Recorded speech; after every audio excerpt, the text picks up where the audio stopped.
जो अच्छे कर्म करता है, मेहनत करता है, उसी को मीठे फल मिलते हैं।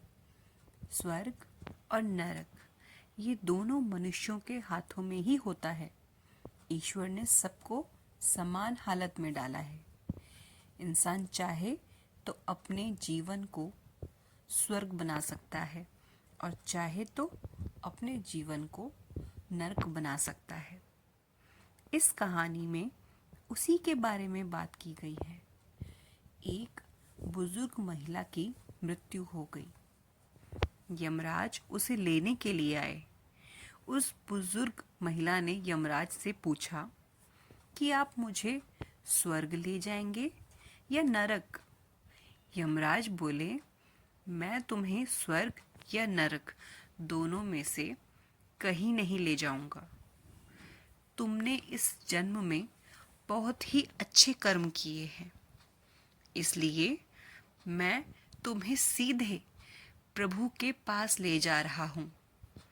यमराज की बात सुनकर बुजुर्ग महिला खुश हो गई और बोली, धन्यवाद, पर मेरी आपसे एक विनती है। मैंने यहाँ इस धरती पर स्वर्ग नरक के बारे में बहुत सुना है। मैं प्रभु के पास जाने से पहले एक बार इन दोनों जगहों को देखना चाहती हूँ। यमराज ने उस बुजुर्ग महिला से कहा कि तुम्हारे कर्म अच्छे हैं, इसलिए मैं तुम्हारी यह इच्छा पूरी करूँगा। चलो हम स्वर्ग और नरक के रास्ते से होते हुए प्रभु के धाम चलेंगे। वे दोनों चल पड़े। सबसे पहले नरक आया। नरक में इस बुजुर्ग महिला ने जोर जोर से लोगों के रोने की आवाज सुनी। लोग दर्द पीड़ा से चिल्ला रहे थे। वह नरक में सभी लोग बीमार दिख रहे थे। उस बुजुर्ग महिला ने वहां पर एक आदमी से पूछा कि आप सब लोगों की ऐसी हालत क्यों है? वो आदमी बोला, अगर हमारी हालत ऐसी नहीं होगी तो और कैसी होगी? हम सभी ने जब से यहाँ आए हैं तब से एक दिन भी खाना नहीं खाया। भूख से हमारी आत्माएं तड़प रही हैं। उतने में ही उस बुजुर्ग महिला की नज़र एक बड़े से पतीले पर पड़ी, जो कि लोगों के कद से करीब 500 फुट ऊंचा होगा। उस पतीले के ऊपर एक विशाल चम्मच लटका हुआ था। उस पतीले में से अच्छी खुशबू आ रही थी। बुजुर्ग महिला ने उस आदमी से पूछा कि इस पतीले में क्या है? आदमी ने जवाब दिया कि ये पतीला स्वादिष्ट खीर से हर समय भरा रहता है।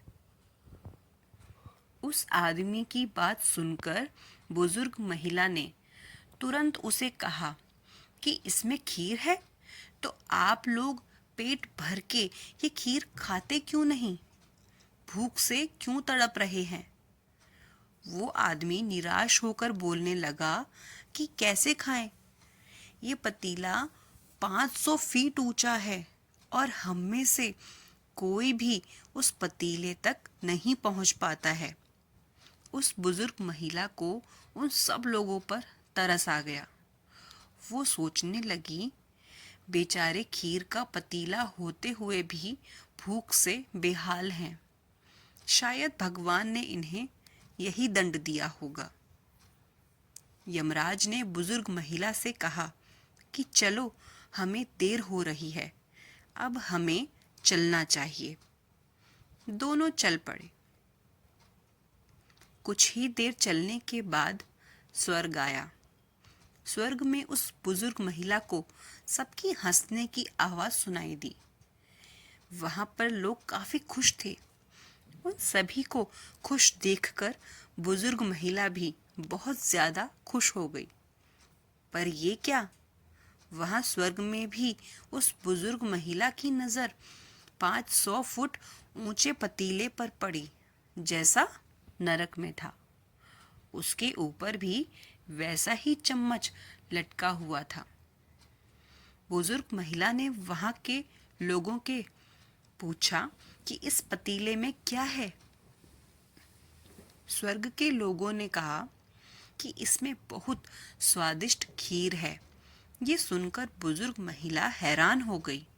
उसने वहां के लोगों से कहा कि ये पतीला तो 500 फीट ऊंचा है। आप लोग तो इस तक पहुंच ही नहीं पाते होंगे। उस बुजुर्ग महिला ने कहा कि इस हिसाब से तो आप लोगों को खाना मिलता ही नहीं होगा।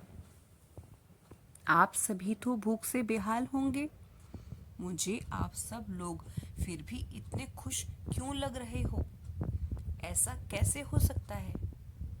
स्वर्ग में सभी लोग बोले, हम सभी लोग इस पतीले में से पेट भर के खीर खाते हैं। ये सुनकर बुजुर्ग महिला बोली, पर कैसे? पतीला तो बहुत ऊंचा है।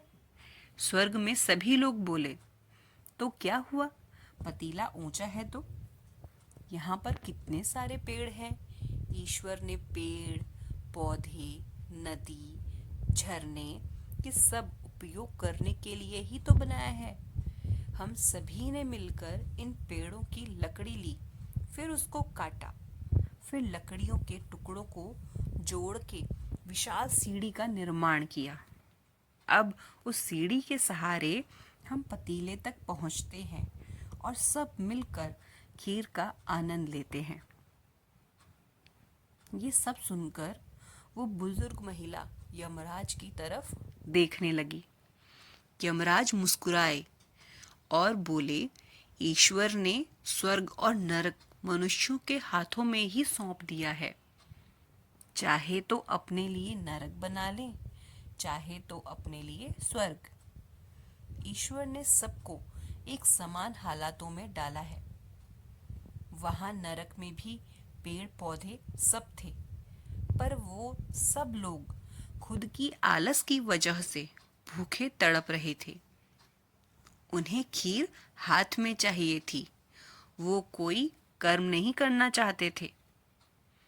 तो इस कहानी से हमें क्या शिक्षा यानी क्या मोरल मिलता है? स्वर्ग और नर्क दोनों हमारे हाथ में ही है। अगर हम अच्छे कर्म करें, ईमानदारी से मेहनत करें, तो अपने जीवन को स्वर्ग बना सकते हैं। हमारी कहानी को यहाँ तक सुनने के लिए धन्यवाद। हमारे चैनल को लाइक, शेयर एंड सब्सक्राइब करना ना भूलें।